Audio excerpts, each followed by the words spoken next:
We're still here in Newland, North Carolina. Five Stones International is our outreach arm funded by Five Stones Fight Club.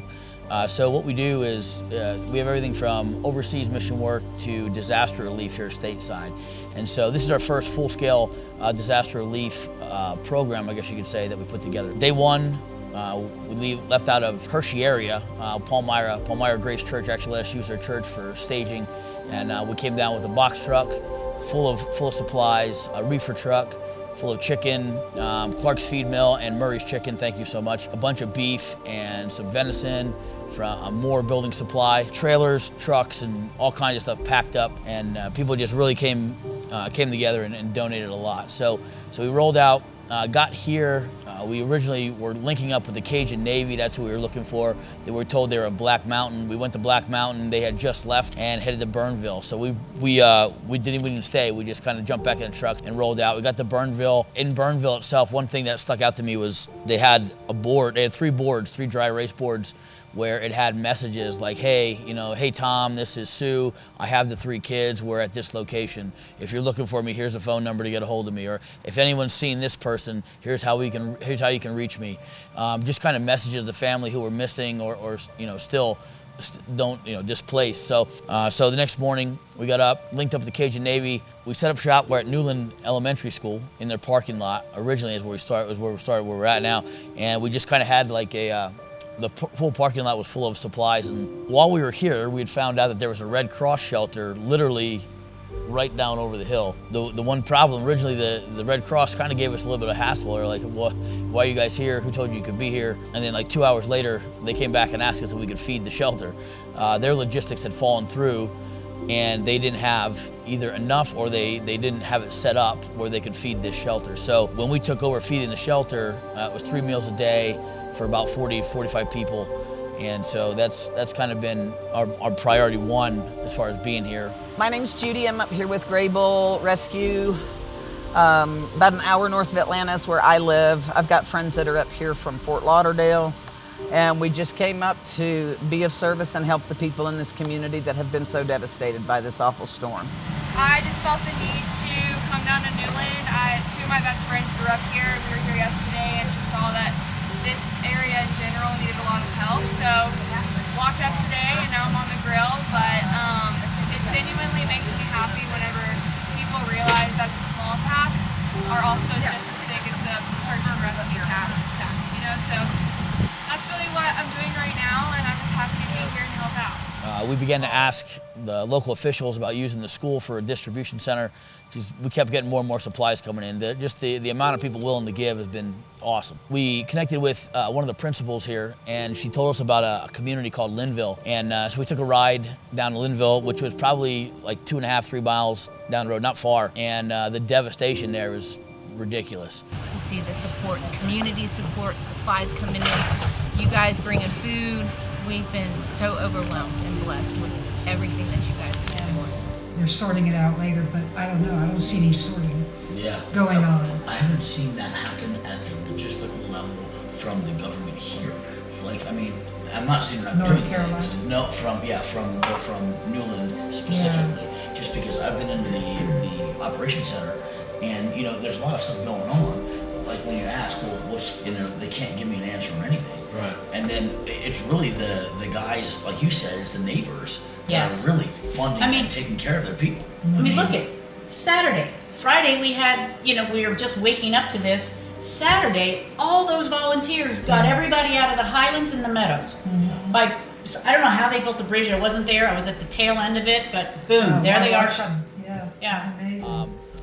We did a couple interviews with some people, and they were just saying how fast it happened. They knew the waters were rising, but they were like, this has happened before. Just, we'll be all right. They said there was like 20 foot of water running through this canyon, so like houses were literally just being blown off the foundations, and cars were washing down the street. So right now, currently, we're talking with the Red Cross, and we finally got the distribution center established, and the teachers here are running that, which is huge. And so right now we're kind of on a downhill slide, if you will, just with operations and being needed here, which is what we want.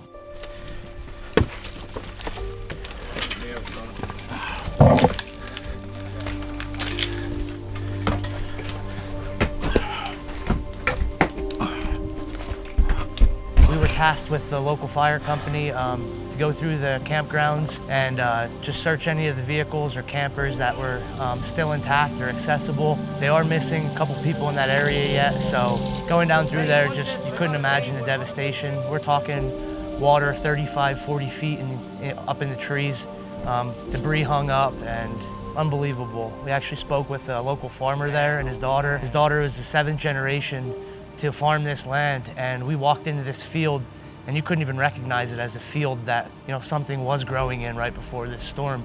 It just looked like a rock bed. Some of these people, it's going to take years to recover if they ever do. Just unbelievable and just heartbreaking to see what this community has gone through. It's been really humbling and amazing experience to get here and just see the people come together and have the community accept us. It took us a couple days for us to build a rapport with the people. Once that rapport was built, they started to trust us and they're tasking us with a lot more stuff to do. So we're just grateful to be here and have the opportunity to serve in whatever capacity that may be.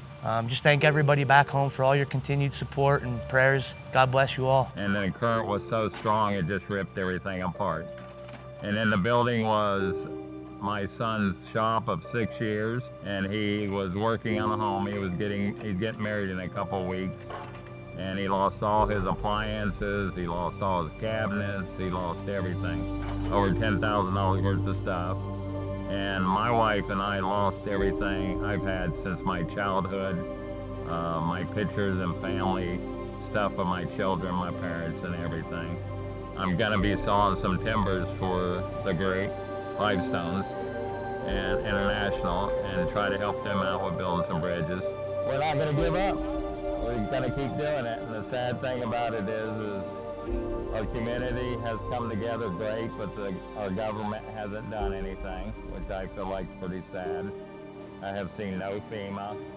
I've seen a little bit of military, and those guys are doing real good. FEMA didn't come in and help us at all. And I would just like to thank the Greeks for helping me and my family for all they've done for us, and pray that we can give back too. My name's Rusty. I'm 68 years old, and I've never been so humbled in my life. I've never seen so much devastation, but if this community comes together as one, we'll make it. I appreciate everything the American Red Cross is doing, but a lot of the volunteers and the ex-military that are supplying food and everything for us, I do appreciate those people. And like I say, but the American Red Cross has dropped the ball a couple of different times on certain situations, but the volunteers have come through when they couldn't. Like I say, I came up here Thursday night before Hurricane Helene hit to try to get my girlfriend away from a flooded out apartment and everything, and I ended up getting stranded myself. Been up here for 4 days, and like I say, I've never been so humbled in my life. God bless us all. We're not here for long sustainment. Infrastructure's coming back, electricity is on. In most places, there's a house up the hill we're gonna build a bridge at today that still doesn't have electricity, but as far as today goes, we have a couple more teams coming in today. I think 2 teams from Shamokin, some with side-by-sides, ATVs. We're gonna deliver some fuel to Miss Peggy for her generator so we'll keep you posted. Thank you for all your prayers and support. If you wanna give, the best way would be on FiveStonesFightClub.org. There's a donate button, just click that, and you can, in the notes, you can put down relief, and that will go to this type of operation here. So yeah, that's all I got for today. Hope you have a great day. Keep praying for us. Thanks.